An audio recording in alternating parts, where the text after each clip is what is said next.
Hi, this is Trish. This is GenX Voice, episode 2. This is about college loan debt.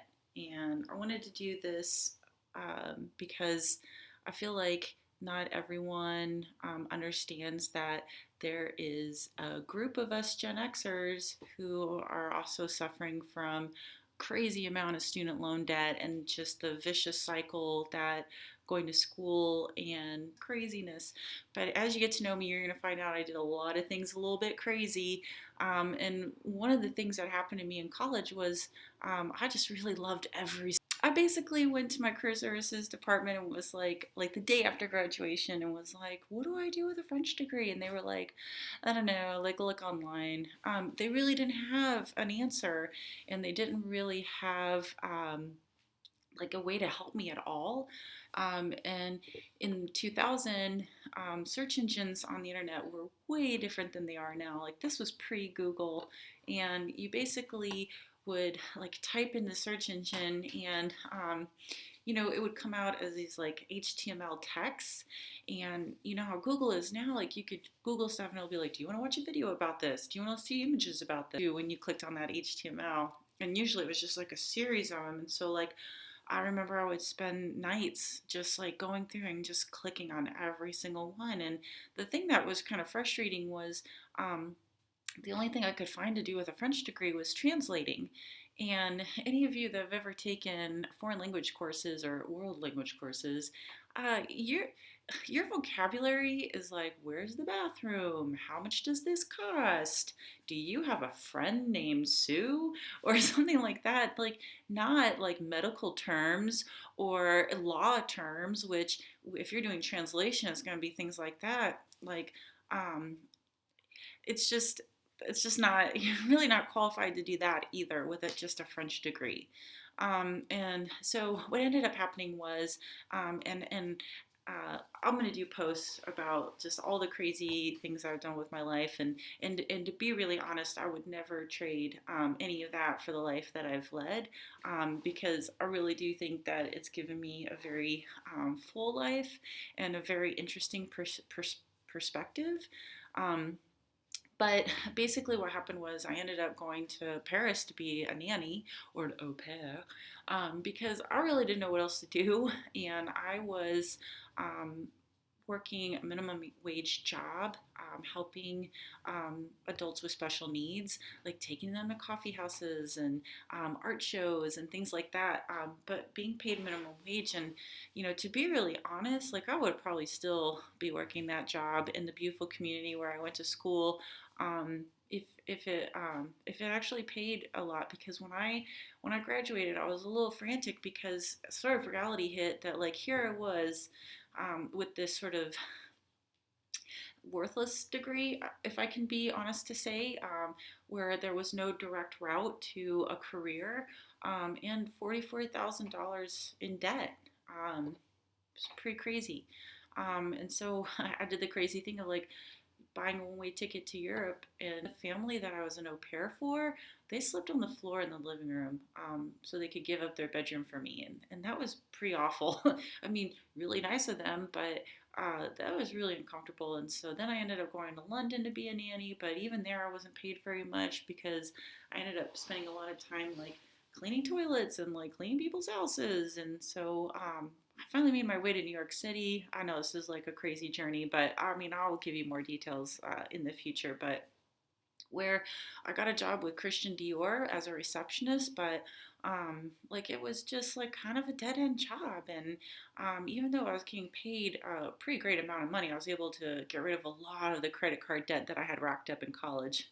Oh boy, we could talk about that another time. But it was, I don't know, I just really didn't feel like I was doing much. And so I kind of, long story short, I made it to Illinois and I started reading a lot of Noam Chomsky and became really like an activist, and started talking to more people about this sort of lie that we were given, that like you just need to go to college and you just need to get a degree and then everything's going to be great and you're not going to be in poverty. And and here it was just like only qualified to do these low paying jobs of service, like coffee houses and sandwich shops, and like um, being a nanny and, these kind of things. And sorry, that's my dog itching. It's allergy season.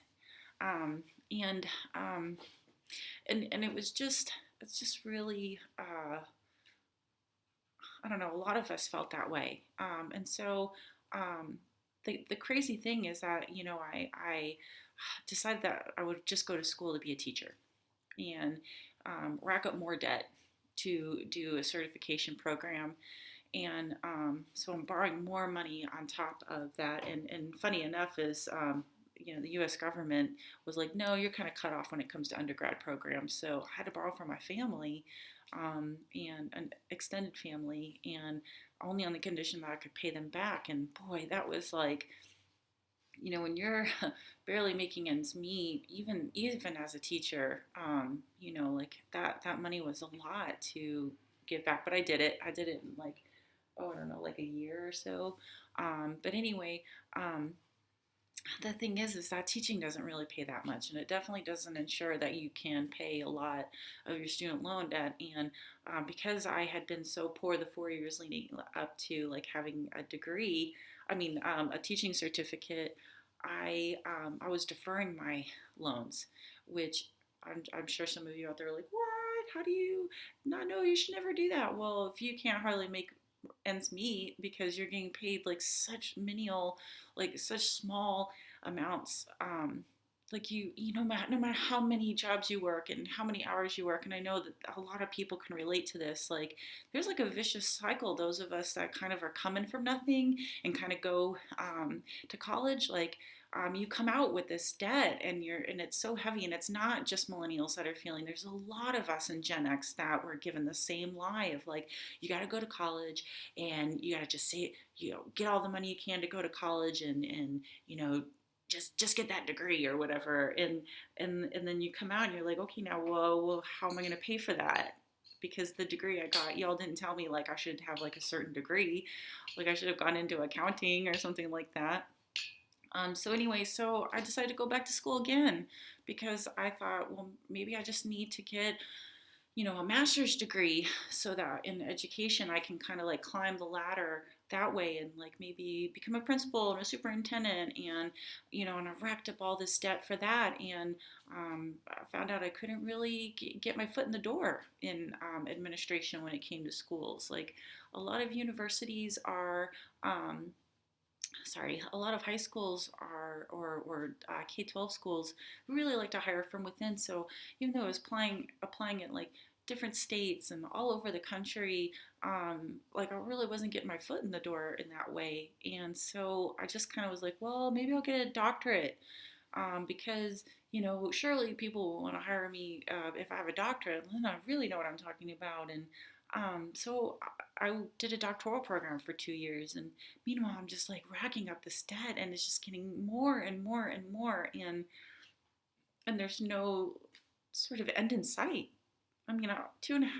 2 years into my doctoral program, I was like, how many more tens of thousands of dollars am I going to invest in this hope that I'm going to get a job that's going to pay enough for my student loans? Um, this is real. This is a real situation, and I really hope that Elizabeth Warren and Bernie, if you guys get elected, that you guys remember Gen X is suffering from this kind of debt too, and what do you do? I think the first thing that we need to do is definitely encourage our schools, our K-12 schools, to really get it together in terms of counseling our students on like, what does it mean to go to college, and what should you do if you go to college, and should you go to college? I know my European friends said that they would take these exams in elementary school or their equivalent to like primary school, and it would be this sort of test that would sort of show them like what trajectory they should go in terms of education after high school. And I kind of took a test similar to that, but it was like, you'll be a great clergyman or a counselor or a teacher. And though I was a teacher and I did spend a year as a learning support coordinator, which was basically a counselor in the K-12 setting, I wasn't going to be a clergyman. But it didn't really explain like how should I go about that route. And um, you know I wasn't really encouraged to go to community college, and because I'm only the second person in my family to ever go to college and the first one to get a master's degree, I didn't have a lot of counseling. And my grandpa, who was the only other person that had gone to college, was like, you need to go to Notre Dame and get a husband and study those liberal studies so that when you're on his arm at a party that you can, like, talk about poetry and literature and art. And I mean, that's some archaic thinking, right? But, like, I mean, you can't blame him. He's from a really different time.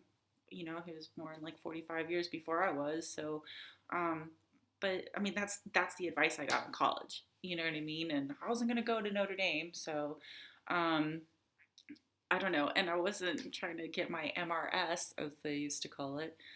So I didn't know that, like, I probably really should, like, pick a degree that, like, will make money, not just something that was just like, French was really easy and wonderful, and I got to live abroad for a year in France. And like I said, I would never trade the experiences I got because of having that degree. But at the same time, like, I really wish that I just wish I had more information. Like, I really wish that people would sit down and be like, okay, if you're going to get a French degree, you really need to make sure that you actually get a teaching degree alongside that. Or let's have some, like, here's some courses on translation. And I don't know, just kind of set the person up for, like, success. Like, I did have some teaching classes, but I mean, teaching classes isn't how you get yourself in a classroom, right? I mean, well, I did, but that's a different story. I did everything alternatively, guys, so I went a little alternative route. But I mean, for the most part, like, I didn't even think about community college. Like, I was like, no, I gotta get out of my hometown, and I gotta go make something of myself. And and I know that other people hear that and they think that. And maybe not, maybe people are a lot more smarter now. Like, I know there's this whole, like, hey, you don't have to go to college. Like, you can study, like, how to fix air conditioners and be a plumber. And let me know what generation you're speaking from. Like, I'd love to hear if any baby boomers kind of went through any of this. And just food for thought. you know our um, our universities have increased their tuition by 300% since I went to school. And I think um, that's really interesting. And it makes you really wonder, like, what what can you possibly do when you go to school and you have that much debt when you come out of it? Like, everyone has to, be an accountant, or, have, and I keep saying accountant because I mean, see, that's still how little I know.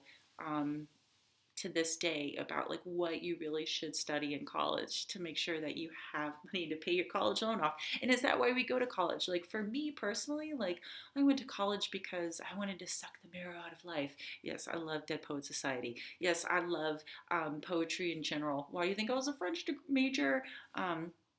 But, like, college shouldn't be just messed around with like that when you're talking about, like, tens of thousands of dollars that you're going into debt for. And just hope that, like, oh, when I get out, like, I'll just have this great paying job on the other side. Like, we need universities to have those sort of career excellence centers. We actually have one at GCU, which, shout out to A Center, where they'll actually bring in, companies and like, and let like, this is the sort of path you need to go down if you're going to get a career with this degree. And I mean, it's dangerous. Don't allow people to just get, like, a degree in Spanish. Like, tell them what they need to loop that in with. I mean, because let's be honest, ain't nobody getting no French degree anymore, am I right? But yeah, I'm just saying, like, I think that I think we have a lot of work to do as a society, where we need to kind of we need to prepare people for the truths of life. And hopefully this video can help spark that conversation. Anyway, give me a like if you want to hear more, or if you like this video. Subscribe if you'd like to hear more. I cannot wait to kind of unfold and unpackage Gen X voice with